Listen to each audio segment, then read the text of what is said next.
Morning my dear students. आप सभी को बेटा कॉम्पिटेटिव क्लासेस की यूट्यूब चैनल पे मैं आलोक स्वागत करता हूं। और आज हम लोग 3 दिसंबर के करंट अफेयर देखेंगे जो आपके लिए काफ़ी महत्वपूर्ण है। तो आप आइए और डेली करंट अफेयर सीरीज को जो है फॉलो करें ताकि आपके लिए करंट बेहतर हो और आप परीक्षा में अच्छा कर सकते हैं। तो आप डेली करंट अफेयर से अपडेट रहें और डेली 10 मिनट करंट अफेयर्स पे दें ताकि आपका करंट बेहतर हो सके। इसके अलावा आपको इस चैनल पे स्पेशल ऑपरेशन मंजिल सीरीज मिलेगा, आप सभी उसे भी देख सकते हैं। आपके लिए काफ़ी महत्वपूर्ण है वो सारे सीरीज, तो आप सभी देखते रहें। और अगर नए हैं तो प्लीज़ क्लास को सब्सक्राइब करें और लाइक शेयर करते रहें। और इसी के साथ आइए आज के लिए आपके लिए एक लाइन जो आपके लिए काफ़ी महत्वपूर्ण है, तो आपको मेहनत करने के लिए मजबूर करे। आज मुश्किल है कल थोड़ा बेहतर होगा, बस उम्मीद मत छोड़ना भविष्य जरूर बेहतरीन होगा। तो आज मुश्किल है कल थोड़ा बेहतर होगा, बस उम्मीद मत छोड़ना भविष्य जरूर बेहतरीन होगा। तो अगर जो है आप उम्मीद नहीं छोड़ेंगे तो आपका भविष्य बेहतर होगा, इसे बेहतर होने से कोई नहीं रोक सकता है। तो आप बस उम्मीद करें और अपने भविष्य को बेहतर बनाएं।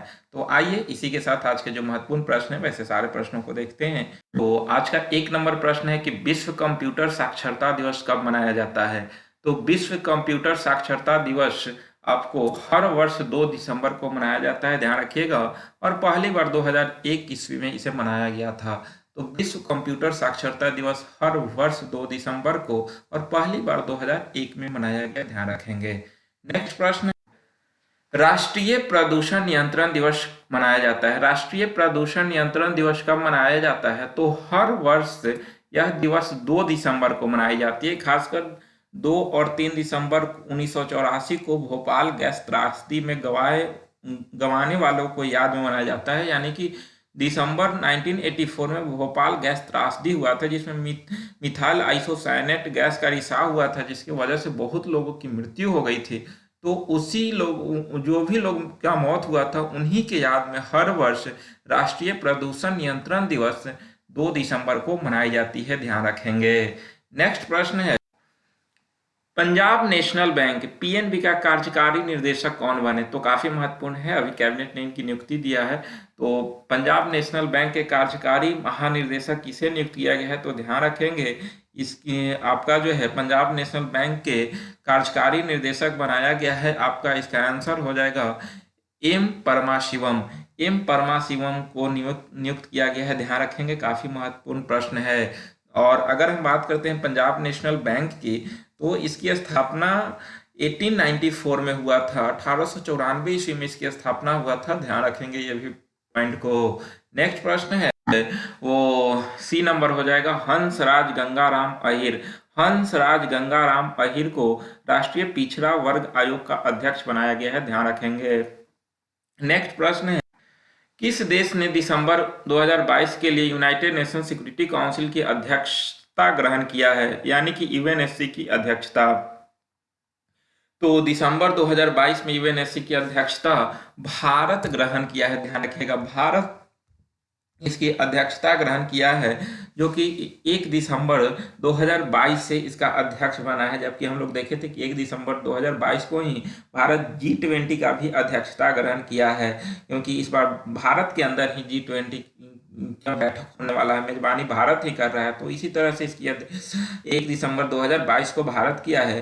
भारत का यूएनएससी के 2 साल के कार्यकाल में ये दूसरी अध्यक्षता है। भारत यूनाइटेड नेशन सिक्योरिटी के अस्थायी सदस्य के रूप में 2 वर्ष के लिए चुना गया है, ध्यान रखेंगे। भारत इससे पहले अगस्त 2021 में यूनाइटेड नेशन सिक्योरिटी काउंसिल के प्रेसिडेंसी ग्रहण किया था। भारत का दिसंबर की अध्यक्षता को बहुत सारे घटनाओं के लिए महत्वपूर्ण माना गया था और इस समय भारत आतंकवाद और क्षेत्रीय सुरक्षा के लेकर काफी अहम बैठक में अध्यक्षता किया था। तो इस तरह से ध्यान रखेंगे, यूनाइटेड नेशन के अस्थायी सदस्य के रूप में भारत को 2 वर्ष के लिए चुना गया। और अगर बात करते हैं कि यूनाइटेड नेशन सिक्योरिटी काउंसिल के, तो इसमें टोटल 15 सदस्य होते हैं, जिसमें 5 अस्थायी होते हैं और 10 अस्थायी सदस्य होते हैं, ध्यान रखिएगा। यूनाइटेड नेशन सिक्योरिटी काउंसिल, काफी महत्वपूर्ण प्रश्न है ये। नेक्स्ट प्रश्न है, भारत के किस केंद्र शासित प्रदेश में देश का सबसे बड़ा अंतर्राष्ट्रीय योग केंद्र है। यानी कि भारत के किस केंद्र शासित प्रदेश में देश का सबसे बड़ा अंतर्राष्ट्रीय योग केंद्र है। तो इसका आंसर हो जाएगा सी नंबर, जम्मू कश्मीर। जम्मू कश्मीर के अंदर है। भारत का सबसे बड़ा योग केंद्र है जम्मू कश्मीर में उधमपुर के चेनानी तहसील के मनतलाई गांव में बनाया गया है, ध्यान रखेंगे। और यह काफी जो है आधुनिक रूप से इसे विकसित किया गया है, तो इस तरह से ये ध्यान रखेंगे, काफी महत्वपूर्ण प्रश्न है। नेक्स्ट प्रश्न है, वासेनार अरेंजमेंट की अध्यक्षता भारत कब संभालेगी? वासेनार अरेंजमेंट की अध्यक्षता भारत कब संभालेगी? तो ये ध्यान रखेंगे, काफी महत्वपूर्ण प्रश्न है। इसकी अध्यक्षता भारत 1 जनवरी 2023 को संभालेगी, यानी कि डी नंबर 1 जनवरी 2023 की। अगर हम बात करते हैं वासेनार अरेंजमेंट की, तो इसकी स्थापना 1 जनवरी 1996 को हुआ था और भारत 2017 में इसकी 42वां सदस्य बना था। और अभी वर्तमान में भी इसके 42 सदस्य हैं और भारत इसका 42वां सदस्य बना था। तो इस तरह से जो है यह रासायनिक हथियारों और उपकरणों के निर्यात और हस्तांतरण के रोक के लिए काम करता है। और इस तरह से जो है इसके लिए इसमें भारत को 1 वर्ष की अध्यक्षता मिला है। और इस तरह से भारत जो है वो सदस्य देश हथियारों के हस्तांतरण पर सूचना का आदान प्रदान करते हैं। और सबसे बड़ी बात है कि भारत को इसमें जो है वो पहली बार अध्यक्षता मिली है, यानी कि भारत पहली बार इसकी अध्यक्षता करने जा रही है वासेनार अरेंजमेंट की। तो ये सारे पॉइंट को ध्यान रखेंगे। नेक्स्ट है कि भारत अमेरिका सैन्य अभ्यास युद्ध अभ्यास का 18वां संस्करण का आयोजन कहाँ हो रहा है? यानी कि भारत और अमेरिका के बीच सैन्य अभ्यास है युद्ध अभ्यास, और इसका 18वां संस्करण का आयोजन कहाँ हो रहा है? तो ध्यान रखेंगे, इसका 18वां संस्करण उत्तराखंड में आयोजित हो रहा है। उत्तराखंड के अंदर भारत अमेरिका सैन्य अभ्यास युद्ध अभ्यास का 18वां संस्करण का आयोजन हो रहा है। और काफी चर्चा में है क्योंकि यह जो है वो उत्तराखंड में लगभग उत्तराखंड LAC से 100 किलोमीटर के डिस्टेंस पे यह हो रहा है। लाइन ऑफ एक्चुअल कंट्रोल, जो कि भारत और चीन के बॉर्डर को बोला जाता है, LAC line of actual control.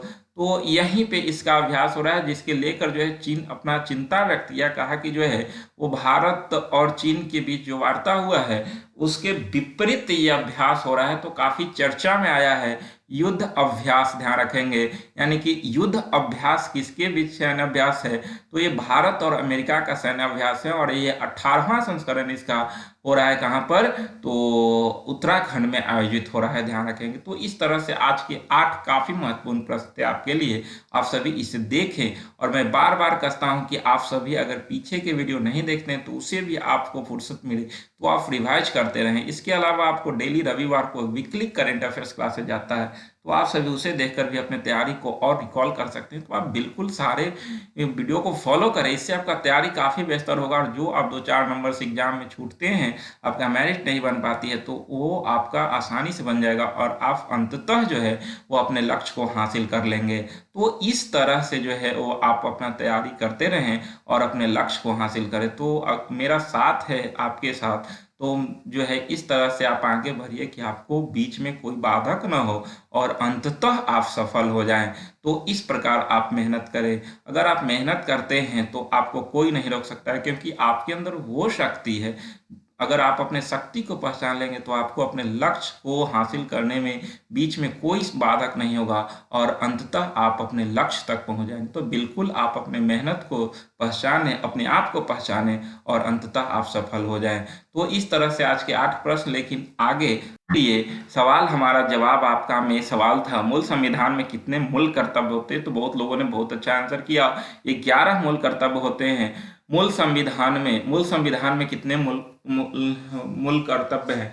तो सॉरी, यहाँ से मूल संविधान में जो है वो संविधान था। तो अभी ध्यान रखिएगा इस क्वेश्चन पे कि जो है वो हमारे कॉन्स्टिट्यूशन जब संविधान लिखा रहा था उस समय हमारे संविधान में एक भी मौलिक कर्तव्य नहीं थी।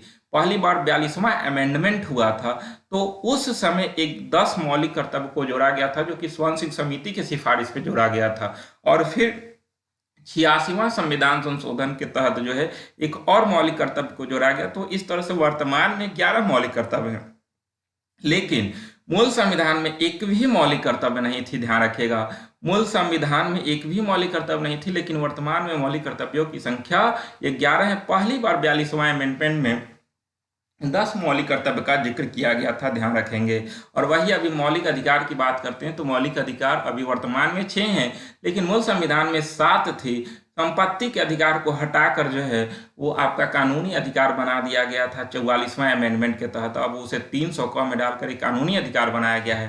तो ये सारे पॉइंट को हम लोग जो है पॉलिटी में भी देखें, तो आप सभी अगर पॉलिटी वाला ऑपरेशन मंजिल नहीं देखें तो उसे देखें, उसमें सारे पॉइंट को मैं जिक्र किया हूं ताकि आपके लिए वो आसान हो जाए। तो आप इस तरह से उसे देखें। आज का प्रश्न है आपके लिए आज का प्रश्न है, सवाल हमारा जवाब आपका में कि कोशिका की खोज किसने किया। कोशिका की खोज किसने किया, तो इसका आंसर आप सभी कमेंट बॉक्स में जरूर दें, मुझे इंतजार रहता है। आप सभी जो है वो देखें और कमेंट करें। तो आज यहीं तक, फिर मिलेंगे हम लोग नेक्स्ट वीडियो में। लेकिन आप सभी जो है वो क्लास को लाइक, सब्सक्राइब और शेयर करें, जितना हो सके क्लास को शेयर करें और क्लास का आनंद लें। तो आज यहीं तक, फिर मिलेंगे नेक्स्ट वीडियो में। आप सभी को बहुत बहुत धन्यवाद।